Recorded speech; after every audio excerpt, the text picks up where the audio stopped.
Welcome to Same Spit, Different Face TV. Well, my opinions is facts, and if you don't like my opinions, you can start your own podcast. And it's free. So don't forget to spit on the like button, the subscribe button, and the notification. Now, Spit Squad, it's being alleged that the head of the Georgia PD Council gang unit says his office is preparing to defend against a potential 4PF Rico. Sean Hoover, who manages the Georgia's Public Defender Council specialized unit on gang cases, says his office is actively preparing for a racketeering indictment on the 4PF and OMF cases, and that he expects Lil Baby to be indicted with others.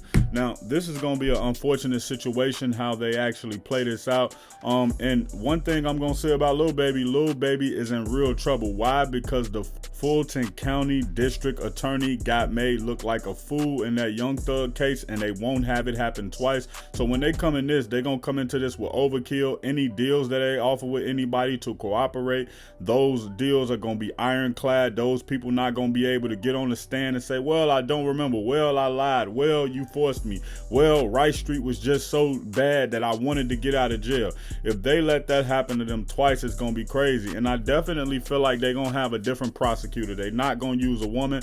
They probably going to use a white man to prosecute this case. And one thing you got to understand is that optics matter. Depending on the jury, especially if you can get a mostly white jury in there, they're more believable of a white man. They're more able to understand when a white man says, yo, this is what happened and this is why. And another thing is, what lawyer will Lil Baby use in contrast to whoever the prosecutor is? Now, you have to take all of that into account. And some things that people never think about is, what is the defense attorney record against a specific prosecutor? Once you find out, oh, they're going to use prosecutor A, well, now you need to go and try to figure out all the defense attorneys he went up against and how did he beat them? Why did he beat them? Did he beat them because he got everybody pleased? Did he beat them because he flat out beat them? Is he better at litigating than him? Is he better at touching the people than him? Is he better at conversation than him? Is he better at keeping his message concise and to the point and not going over the jury's head than him? Is the prosecutor not likable and the person you have is more likable? All of those things play a factor into getting yourself situated in a position to win a Rico. But yeah, when that cop came out and said on the news it was a rapper and the rapper did this and he's the reason for this happening, you can't blame him because he went over there to shoot a music video. But what the cop actually did when he did that, he planted a seed in the community that, yo, this guy is the reason that these two kids died. What's crazy is he should have blamed the guy who called the hit. He should have blamed the guy who did that. But when you're trying to build up a Rico as law enforcement, the first thing you try to do is get community support, get the community outrage, make the community see, oh, a 13-year-old boy got killed.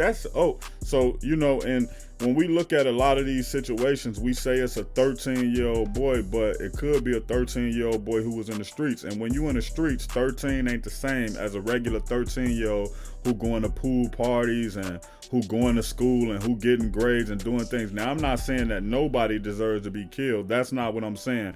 What I'm saying is sometimes some of these young guys be out here in the mix. And when you in the mix with somebody, and what I mean by in the mix, gang banging, selling drugs, maybe shooting people, being shot at, nobody in the streets is looking at you and saying, oh, he's a 13-year-old kid, give him a pass. No, they saying he a 13-year-old, he ain't got no conscience, he got a switch on him, he always high, and he'll do what he got to do to make me fly. You know what that means, make him fly, put him in the sky. So I think that Lil Baby is going to have an uphill battle if this do come to him.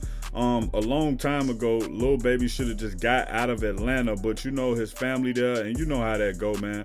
You don't never want it to seem like you got ran out of your city, but that's where you're going to get the most hate at, man. And then you have a lot of times, man, when you in close proximity with a lot of people who didn't get a chance to do as well as you did, or you may be in proximity with some people and you may have a game on lock and they may be trying to get their career off the ground and you may be blackballing them. It makes more envy, and then you sneak dissing them in songs. I'm not saying Lil Baby doing this. I'm just saying by coming from Chicago, I understand how all of this stuff can play out. And So you can even put people in a position to lie on you about things that you do because they want to get you jammed up because they feel like, hey, he don't care about me, my family. He blocked me out the music game. I'm gonna block him out the music game. Or he ain't come back and try to give me a feature. I tried to get a feature. I'm real. I'm realer than him. Like all of this type of stuff comes up in conversation. So I know someone from about maybe 10 years ago. It was probably longer than that actually.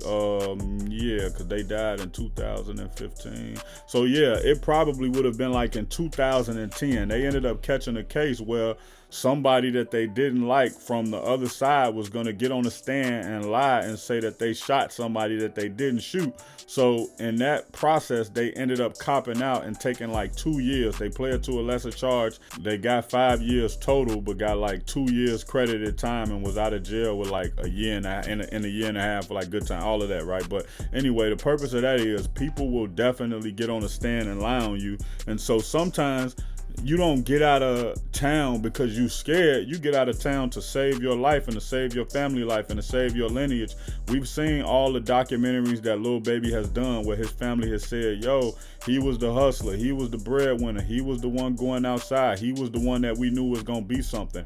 And so to anybody on the other side of this microphone listening to me, man, don't let your family down by trying to impress some losers on the streets, some people from the other side who gon' more than likely die in the streets because they actively putting themselves at risk every day.